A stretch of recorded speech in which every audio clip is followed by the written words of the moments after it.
Yes. That's a bunch of BS you just heard right there. Do you have a second? Go ahead. Congressman, do you have any thoughts on the Department of Interior's proposal to expand oil lease in the Gulf? Yeah, actually, we're starting to have conversations with the administration about this. My view is we're going to continue to do everything we can to protect the coastline of Florida. This is something where the people of our state, frankly, just don't want oil drilling off of Florida's coast, and so we're going to work with the administration to make sure we continue to protect Florida.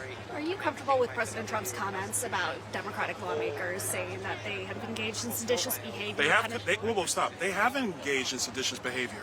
That mess you just heard over there about not being intimidated, no, the intimidation came from them when they launched their stupid video that nobody asked for, that nobody was talking about, to try to get clicks and likes.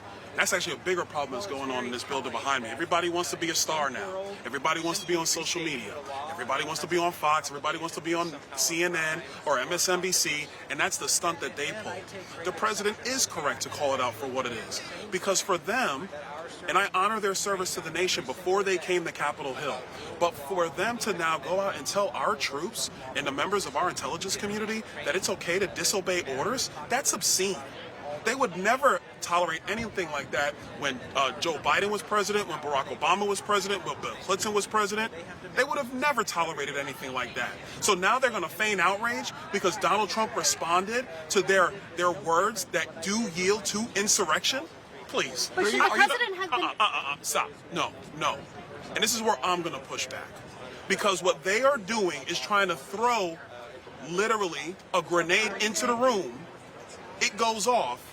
And then they're going to claim outrage? They have no moral standing to claim outrage because they decided that they were going to be cute and put out a TikTok video trying to get likes, trying to demonstrate that they're tough enough to stand up to President Trump when Donald Trump is the commander-in-chief, not Mr. Crow, not Senator Slotkin. They are not the commander-in-chief. And like I said before, they would not tolerate any Republican launching any video like that when Barack Obama was president of the United States. You know it's true. I know it's true. Everybody knows it's true. But now they want to feign outrage and have everybody come and ask them how they feel.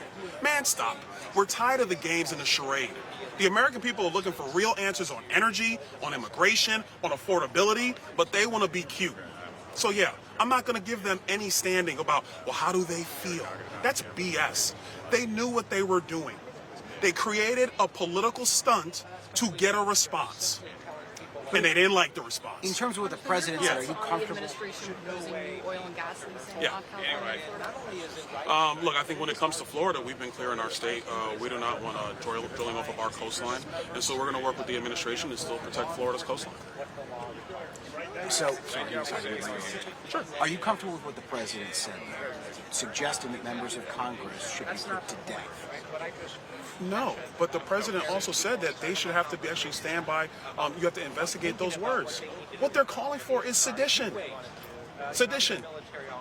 Sedition. Let me ask you a question. What are the penalties of sedition in the United States of America? What are they? The president's not calling for it, but they're the ones that started this foolishness. And I will grant you, this is a foolish political stunt created by people who are trying to get their name ID up, who are trying to demonstrate that somehow they're the standard bearers for our constitutional republic when their own words are in violation of our constitutional republic. You cannot have elected members. I don't care about your politics. This is not even a political deal anymore.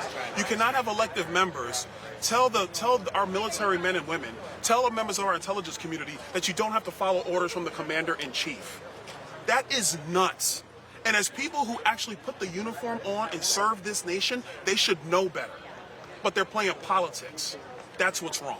Can I ask you about the controversy with two of your colleagues from Florida, Corey Mills and Sheila Sherfullis McCormick? Right. Where are you in both of those cases? What do you think about both of them? As I stand right now, but the allegations are terrible. They're going to be investigated by the Ethics Committee, and we'll see what the results of the Ethics Committee are going to come back with. These are things that should be investigated. And so we'll see where that lands, but the allegations are not good. And on Congresswoman McCormick, should she be expelled from Congress? If the ethics, based upon the current standard where Mr. Santos was expelled, when the Ethics Committee came back with their report and finding and the members made a decision, then yeah. All right, thanks.